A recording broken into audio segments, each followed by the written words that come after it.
A corporate manager forced employees into help shifts at the supermarket and refused overtime, then expected everyone to just eat it. When Grumpy returned from medical leave, he didn't yell or fight in public. He shut the store down for days, used documented contract violations, and got that manager fired with proof to back it up. Stick around, because today's stories will leave you absolutely speechless. Story 1. He demanded free overtime, so Grumpy made the store shut down. It all started about a year before this story really blew up, and honestly, I didn't think it would end the way it did. I met Grumpy in Narcotics Anonymous. He volunteered there, helped people the way some folks never do, and when I started trying to get my life together, he became my sponsor. Then he offered me my first real job out of high school, and that's where I learned what good management actually looks like. Grumpy ran a store for a company that sold everything you needed to build a house. We weren't a tiny retail shop either. Think big warehouse vibes: cement, bricks, power tools, custom cupboards, landscaping supplies, the whole DIY dream, plus custom garden furniture. Back in the early 80s they sold mostly to professionals wholesale, but by the mid-90s they opened up to the public, and sales exploded. Later came online orders, and by the time I joined, we were already operating like a well-oiled machine on a third shift schedule. And Grumpy? He was the manager who actually cared. His whole style was simple: keep employees happy, and you get better work, better service, and better sales. Our store was doing great too. We were near the top nationwide for revenue, and number 1 for customer happiness. People didn't dread coming to work. They showed up. Then the nickname Grumpy finally made sense. Everyone called him that, like it was just a personality thing, but the truth was way harsher. He had a medical condition that affected his nerves, and it left him with a permanent frown. He even turned down a promotion because the extra stress would flare it up and make him less effective. He was tough enough to manage, but he wasn't invincible. Suddenly, his condition flared. He got hospitalized and had to take sick leave. Headquarters didn't put one of his assistants in charge. Instead, they brought in a regional manager to run our store while he was out. Let's call him Wilhelm. Wilhelm was basically Grumpy's opposite. Late 20s, business degree, never really worked the floor, and he climbed the corporate ladder like he was born for spreadsheets. The reason he was sent to our store was tied to a new company plan. They had empty space in the warehouses, and a supermarket chain wanted to rent it, especially in inner-city locations. The supermarket chain had a reputation for being awful to employees, and one of our tellers had already quit them after 3 years. But Wilhelm didn't care about any of that. His method was money, money, money, and if you didn't like it, that was your problem. First he changed the schedule from monthly to weekly, then pushed sales targets so high they were basically impossible. He kept demanding more and more. In the first couple weeks, 6 experienced people were gone. 4 quit, 2 got fired. Then he replaced them with younger, less experienced workers who were easier to control. When the supermarket integration started, the floor took the hit first. The supermarket opened with too few staff, so Wilhelm helped by sending our people over to work for 4 to 6 hours, but still expecting them to complete their regular shifts. If someone said no, they got written up. 2 write-ups in 6 months meant termination. Then Wilhelm decided to mess with the loading bay rules. The loading bay was shared between our store and the supermarket. Wilhelm announced that the supermarket's trucks had to be unloaded first because their items were perishable, and then we would load our own. That sounds small, but it wrecked the entire delivery timing.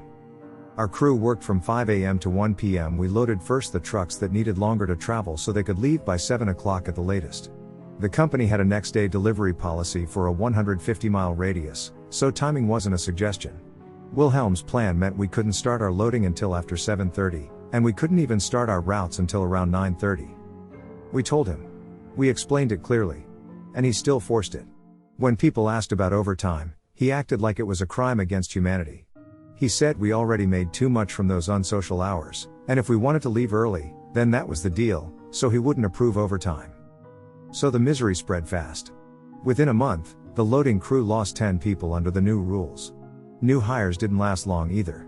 The floor became a revolving door, and customer happiness started dropping hard. Sales only dipped a little, but service quality fell off a cliff. After almost 6 months, the old guard left standing was ready to quit. Then, just when it looked hopeless, Grumpy came back. He walked into the store like he owned the place, but not in some movie way. No white horse, no dramatic entrance. He showed up in normal clothes, slightly limping, holding a cane. We threw him a welcome back celebration anyway because you could feel hope returning. We were told he'd be on light duties for 2 weeks before he became manager again. Even better, for those 2 weeks, we could breathe. But here's the catch, Wilhelm still outranked him as regional manager, and he made that painfully clear in private meetings. If Wilhelm heard anyone complaining to Grumpy, it would be over for them. So a few of us planned to meet with Grumpy after his sea legs phase. But another department beat us to the punch. During Wilhelm's terror reign, the workshop was the one place he couldn't bully the same way. Custom-made furniture was our top seller, and the head carpenter knew that if the workshop got treated like the rest, sales would crash for real. So the carpenter met with Grumpy on his second day and basically spilled everything. Grumpy didn't just listen. He got angrier every meeting. He asked questions. He connected the dots. And he also met with the supermarket's manager. Finally, the moment came. Grumpy was back to being the manager. On his first day, Grumpy called a mandatory meeting after closing. Everyone showed up, exhausted and suspicious, because we'd been burned before. But Grumpy had a plan. He told us that for the next couple days, nobody would come into the store except him. If anyone called, we were to direct them to Grumpy. And we did. When customers in HQ started getting calls about the store being closed, Grumpy's answer was simple and surgical. He told HQ that the staff had been working a second job during their shifts, which was a breach of contract. So he said he had to fire everyone and hire replacements. HQ got interested fast, because nothing like that had been reported in the previous 6 months. They asked Grumpy for proof. He had it. Written testimonies from employees, clear timelines, everything. That's when Wilhelm's whole arrangement started collapsing. See, Wilhelm had an arrangement with the supermarket manager. He was getting kickbacks for our unpaid labor, and the supermarket manager offered the same setup to Grumpy, but Grumpy refused. Worse, Wilhelm kept refusing to sign off on overtime. That meant if anyone tried going to the labor department, the company would be hit with huge fines. When the evidence hit, Wilhelm got fired quickly. Like, no slow burn. No courtroom drama. He was gone. Then the aftermath hit even harder in the best possible way. We all got calls to come in for interviews for open positions. We also received severance for the way we were terminated, plus most of the unpaid overtime, around 80% of it. And almost everyone got rehired with a small pay raise based on experience. The company also cut ties with that supermarket chain as much as they could. They stayed until the lease ended, but they removed shared employees. A lot of those workers switched sides and came to our side instead. After that, when Grumpy had to take time off again, one of his assistants took over. 2 of them did such a great job that they got promoted to manager roles in other stores. And the store changed back to what it used to be.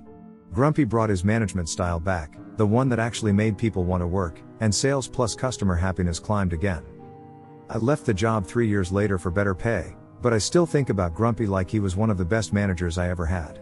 And now that I heard he passed away, it hit me hard. Grumpy was grumpy in name only. He was the kind of person who protected people, even when the fight wasn't fair.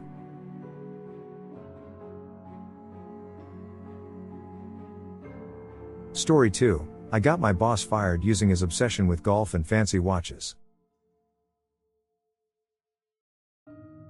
It all started about a year before everything blew up. Back in the mid-90s, businesses ran on fax machines, FedEx envelopes, dial-up internet, and voicemail. And I was a young regional sales manager with a simple job: hit my numbers, keep the budget clean, and cover grocery stores across 11 western states. I was good at it. Not flashy, not lucky, just consistent. Every time they shoved me into a struggling market, I'd find the openings and usually pull it back. And in those days, companies had this thing called Market Development Funds, or MDF. We joked it stood for Making Days Fun. It was basically a slush fund you could use for whatever kept customers happy, as long as you had receipts and your boss didn't ask too many questions. Now, I wasn't trying to be a hero or a villain. I'd usually leave a little MDF on the table so my boss could use it. My boss was this loud, confident guy with a nickname that fit him way too well. He was obsessed with 2 things, golf and expensive watches. The man could talk for hours about rare models, watch complications, and pro tournaments like he was personally friends with everyone on the leaderboard. Near the end of the year, my weekly FedEx packet started coming with sign-offs for payments to a demo company. Only problem was, I'd never heard of them. Even weirder, they weren't tied to the normal suppliers in my region. So I called the broker for that market and asked about it. The broker basically told me, yeah, no. We've never used that company. We don't even recognize the name. So I did what any cautious employee would do. I called my boss and asked, straight up, what the deal was. He waved it off like it was nothing. Said it should be charged to my MDF and I shouldn't worry. It sounded odd, but I'd seen weirder things pass through corporate like they were normal, so I signed. Then, about 3 months later, I get called into HQ. I'm told I'm being transferred to a market I've never run and I'll have to relocate. At the time, my wife was pregnant, and we just bought a house that we were mid-renovation on. Relocating to the southeast was chaos we couldn't afford. I declined. They offered relocation help, then pushed back harder. Eventually they told me I could either hunt for another job internally or take severance. I took the severance because it was the only way to keep my life from imploding. For a while, I thought maybe it was just corporate politics. But then one of my old coworkers let something slip. He said my region had been taken over by one of my boss's previous associates, someone who got hired into my spot. Except the region was collapsing. Like, badly. And the timeline didn't make sense. So I started digging. In the mid-90s, you couldn't just Google everything, so it took real effort. But I found the pattern. That demo company billing my MDF wasn't some real business at all. It was tied to my boss's old city, basically a shell setup, a phone number, a PO box, and a DBA. And then the final piece clicked. The DBA was registered by the new person in my job. Later I learned it was his girlfriend, or mistress, or whatever label you want to use for that kind of situation. I was furious. Honestly, I'm the type who thinks about revenge in his head, then usually doesn't follow through. But this wasn't some petty slight. This was my livelihood, my family's stability, and my career getting crushed through fraud. I didn't want to just complain to corporate either. If I reported it, they might chalk it up to sour grapes from a fired employee. I needed something that would force the truth to hit the table from the inside. So I decided I'd take him down the way he couldn't resist. I knew his weakness. Here's the crazy part. I didn't go after him with spreadsheets or accusations. I went after him with his obsession. I used a fake recruiter angle, like a proper long con. I didn't just message him, hey, send your resume. I positioned it like a serious, retained corporate headhunter situation. I'd even leaned on the kind of international paperwork tricks you could pull off back then, including fake letterhead, phone calls, and enough credibility to make it feel real. And I targeted exactly what he couldn't stop talking about: Swiss watches, high-end sports, and the golf world. I baited him with a story that he'd land some executive hospitality and ambassador role connected to a Swiss watch brand. The job was supposedly built around pro golf sponsorships and VIP sports events.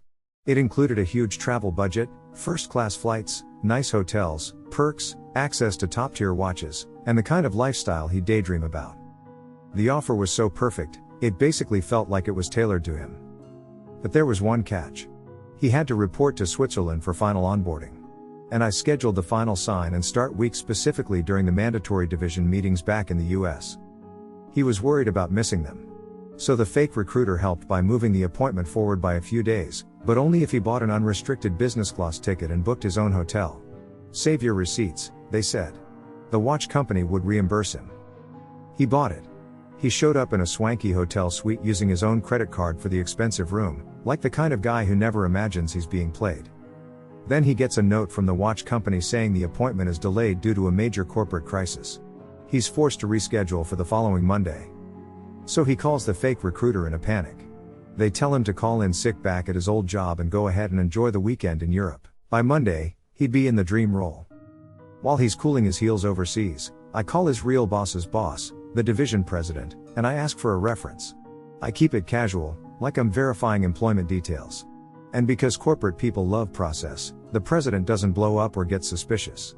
He points me to HR. Then I slip in the truth just enough to land the hammer.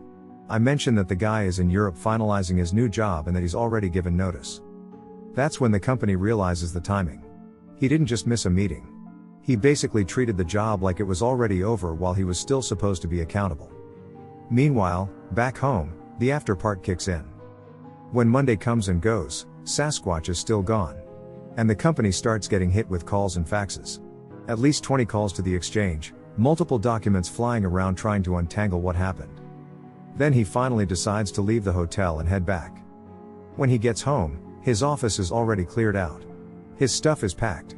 An HR person meets him off-site to hand over severance and retrieve company property. No drama, just cold, procedural finality. After that, I heard his wife left him, and his mistress was fired later for theft. I don't know every detail, but I know he spent at least 10 grand on travel and hotels for a job that never existed. I'll be real with you. I wish I could say I told him exactly who did it.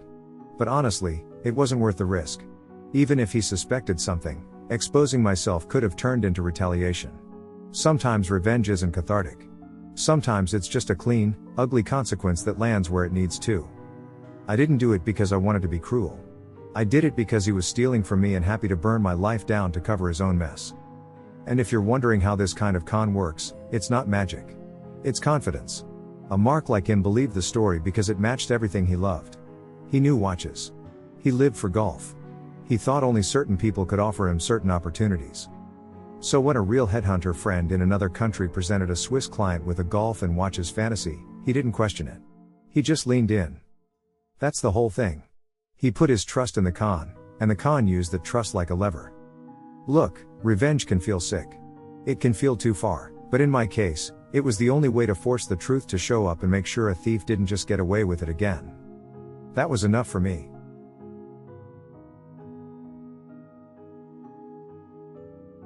Story 3, I put his tool pouch on lockdown.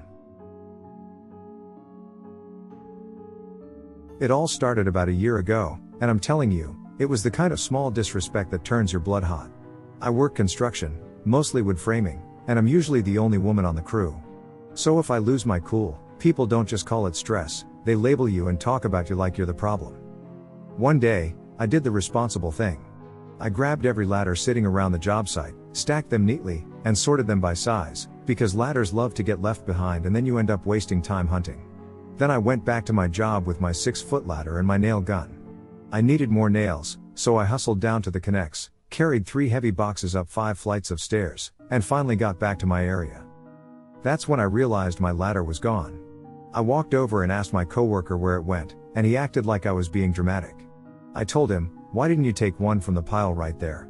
And he just shrugged and hit me with, "Why can't you do the same?" Like, seriously? Look, I'm not saying I'm perfect. But it's the principle. If I had taken his ladder, or anyone else's, and there was a whole stack in my line of sight, you better believe I'd have been the one getting chewed out. I would have had to take it on the chin, smile, and pretend it didn't bother me. That unfairness hit me hard, and I decided I wasn't going to explode. I was going to make a point. So I waited. At break, when everyone either headed to their car or piled into the break area, I slipped out and hid in the porta potty.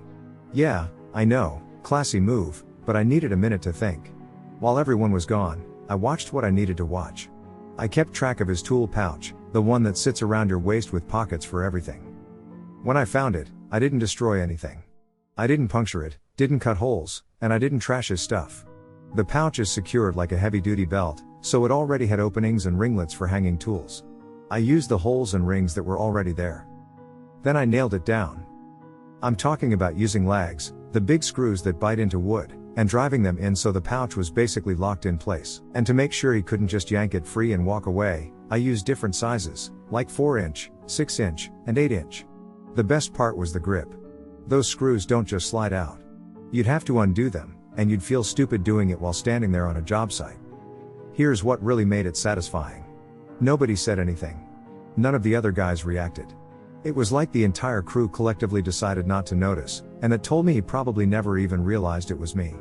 I waited for the day to move on, kept my head down, and finished my work like nothing happened.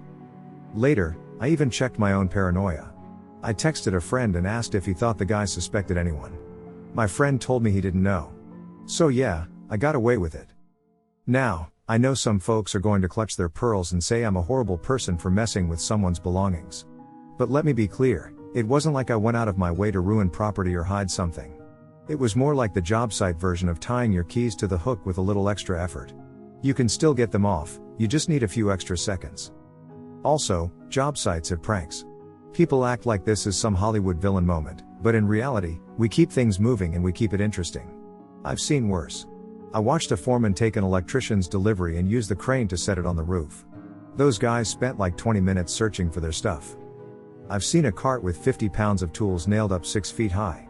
I've seen someone nail a coworker's chair up to the ceiling. And yes, I've even heard apprentices get sent on wild goose chases, like being told to go find some tool that definitely wasn't where they were told it would be. So when my ladder disappeared and the coworker acted like it was no big deal, I wasn't trying to start a war. I was trying to stop the disrespect. He wanted the "why can't you just do it" too logic. I gave him the same energy, just in a way he couldn't ignore. And honestly, the next time he reached for something that wasn't his, he probably thought twice. Because once you've had your own tool pouch nailed in place, you don't forget the lesson.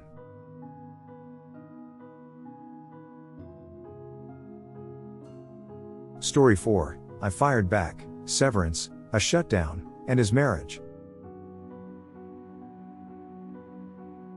It all started about a year before I was supposed to graduate, when I was still in university and working nights at a hotel just to keep my head above water. The place was desperate for staff, and the old owner basically cut me a deal. I could choose my shifts so I could attend classes, and because I spoke a couple extra languages, I even got a small monthly bonus. Honestly, the old owner was a rare one. He didn't micromanage, he'd hang out with the team, grab drinks with us, and if we were off duty he'd take people from the front desk out to nice restaurants. I barely saw him, which sounds like a good thing, but it also meant the job ran on trust and routines.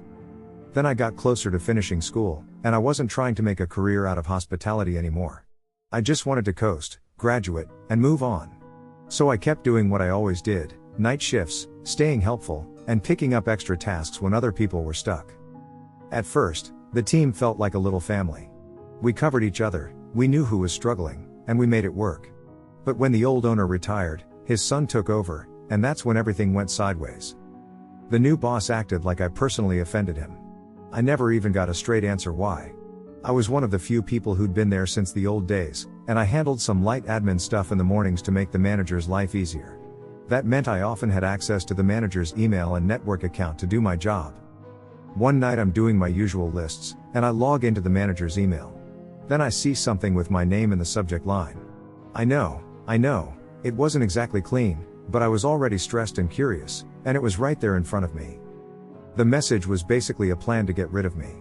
The new owner couldn't just fire me out of nowhere because my contract protected my shift privileges and included severance if they terminated me.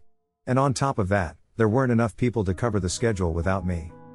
So instead of firing me the legal way, they tried to push me into quitting. I dug a little deeper and found an email thread between employees, the manager, and the new boss. I wasn't included because, apparently I was the problem they all wanted to eliminate.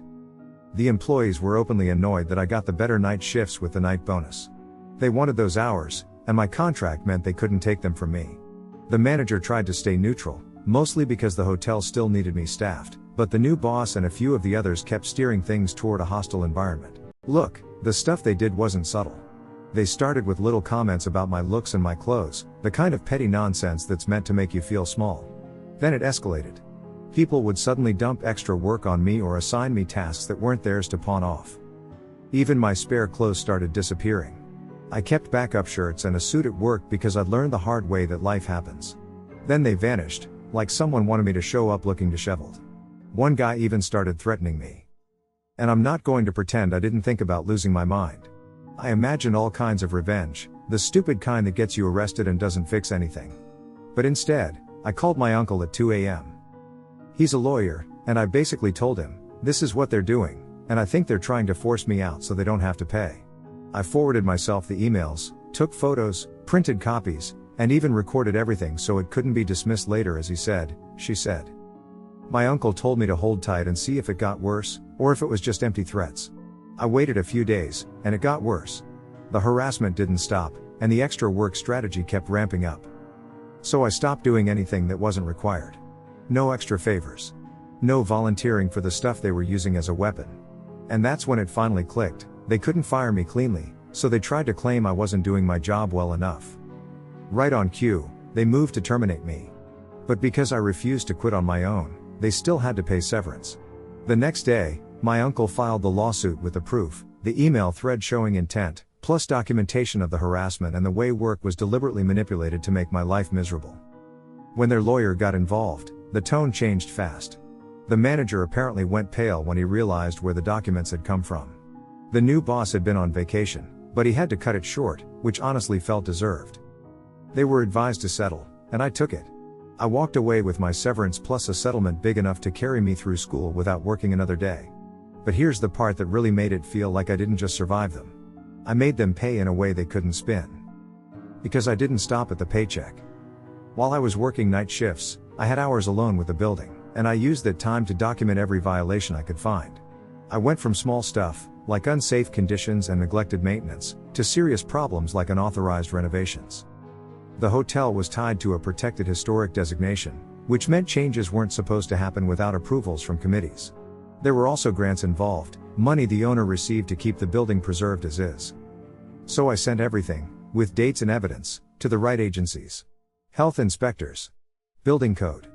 Fire safety. Even the financial oversight side, because grants come with strings attached. Within a month, multiple departments showed up and tore the place apart. And in the end, it wasn't some minor complaint that shut them down. It was fire and building inspectors who ordered the hotel closed until the problems were fixed.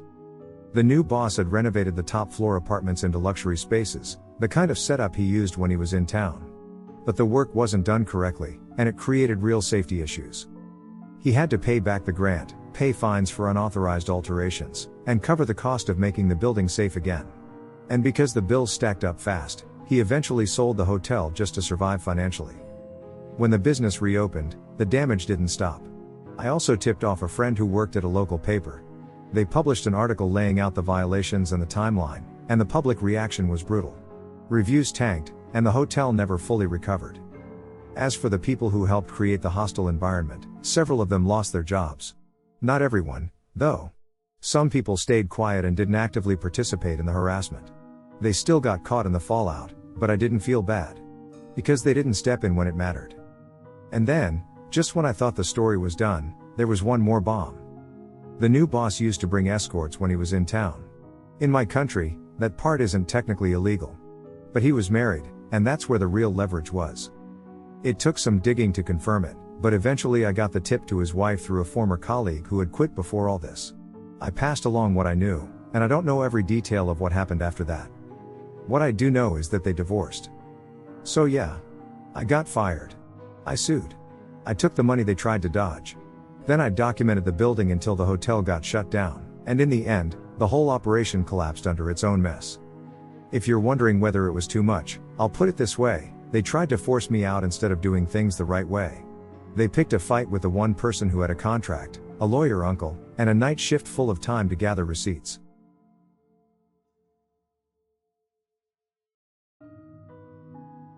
Story 5, How I Got My Bully Manager Fired. It all started about a year ago, when my husband and I got hit with layoffs back to back. We were scrambling, like, please let there be any job at all scrambling. So when I got offered a role, I took it even though it was a step down from what I'd been doing. The weird part? The team was actually great. People were friendly, the work wasn't terrible, and I thought, okay, maybe this is the fresh start we need. But then management got complicated fast. My manager, Gary, was overloaded, so he basically handed me off to another manager, Jane. My job was supposed to be the bridge between our group and Jane's. Instead, it turned into Jane treating me like her personal assistant and her punching bag. She started micromanaging everything. Lunch meetings? Work through lunch. Vacation days? Cancel that. Weekends? She'd call me at 11 p.m. and act like it was normal. And it wasn't just the workload. She made cruel comments about my body and said I was too big for my race, like she was grading me on some invisible scale. Honestly, the list of little slights and full-on insults was so long it felt like a whole separate job just documenting them. I tried to push back when she got out of line. That's when it escalated. The more I responded, the more she seemed to enjoy tightening the screws. I only stayed because we needed the paycheck. And then one Friday, everything snapped. She yelled at me over something minor about scheduling a meeting, and the meeting didn't even include one of her people that I didn't know existed. I was already dealing with a family tragedy, and I just broke. I told Gary what was happening, and I expected him to be annoyed or defensive. Instead, he was sympathetic and honestly not surprised at all. He even told me that half her team had already quit. Gary offered to move me to a different team under him.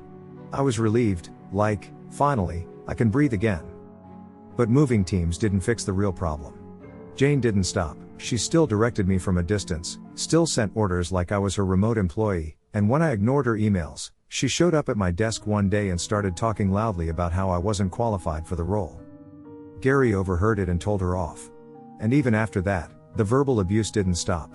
It just got sneakier. After about 2 months, I did something I'd been holding back for weeks. I wrote my resignation letter, and I attached a stapled packet with Jane's worst comments. Then I CC'd everyone. No apology tour. No polite mystery. Just receipts. Gary tried to keep me by offering accommodations, but the truth was, the only way I could stay was if Jane was gone. He didn't have the authority to fire her, and her manager was overseas. I'd already filed HR complaints, and at least 5 people had reported similar issues, yet nothing changed. So I left. Loudly. Cleanly. And with zero shame. For the next 3 months, life got brutal. There were nights we ate slices of bread just to make the mortgage and handle emergency bills from a health crisis and a funeral. Even after my husband finally found work, we were still playing catch-up. I applied for jobs constantly, 5 to 10 a day, sometimes more than 20. It was exhausting, demoralizing, and honestly kind of soul-crushing. Then one day, I saw a public announcement. A big shot from a former company was joining the workplace I'd just left. I knew him. We'd worked closely before, so I texted him, "Congrats, let me know if you need any insight." We had a quick call, and I gave him ideas about what they could improve, how certain workflows could be faster, where the culture could be strengthened. After that, he asked me to join his team as chief of staff. I accepted immediately. Now picture Jane's face when we had our first all-hands meeting. The company rolled out a formal welcome. VPs and above were in the room, and the big shot basically name-dropped me in his speech, saying I'd be his chief of staff. At that point, I was now 2 levels above Jane. And in the short time I was gone, the damage Jane caused was already showing. Within 3 months, the rest of her team had basically evaporated. Every single person left. Gary was genuinely happy for me. He even said nice things. But Jane didn't move on with grace. She went nuclear. She emailed the big shot directly, trying to paint me as an unqualified idiot, claiming I was lying, claiming I tried to get her fired, and basically implying I was out to sabotage her career. She didn't even bother with the fake friendly tone. It was nasty all the way through. Then the big shot did something that made my stomach drop. He forwarded me her email and asked, "What is this about?" I was nervous, but I was also fired up. Here's the part Jane didn't know. I wasn't just some former employee. I was a director at the big shot's competitor company, and I'd worked with him for years. So I wasn't guessing. I knew exactly how to handle this. In our hour-long call, I laid it out for him. I told him Jane was bad for the culture and that her behavior was toxic and consistent. Then I handed him the proof he needed. I had Gary confirming that her whole team had turned over. I had my resignation packet, including my letter, still sitting on my desktop when I logged back in. And I had other ugly emails from Jane that her recent staff had apparently been happy to share. Friday came, and Jane got fired. Not talked to. Not will review it. Fired. And honestly, after everything we went through, it felt like the universe finally caught up. The pressure, the sleepless nights, the humiliation, the bread on the plate desperation. It all mattered, because in the end, she didn't just lose her job. She lost her power.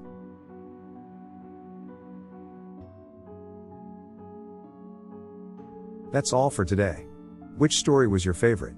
Let us know in the comments below, and don't forget to subscribe and like the video for more insane stories from DT Audio.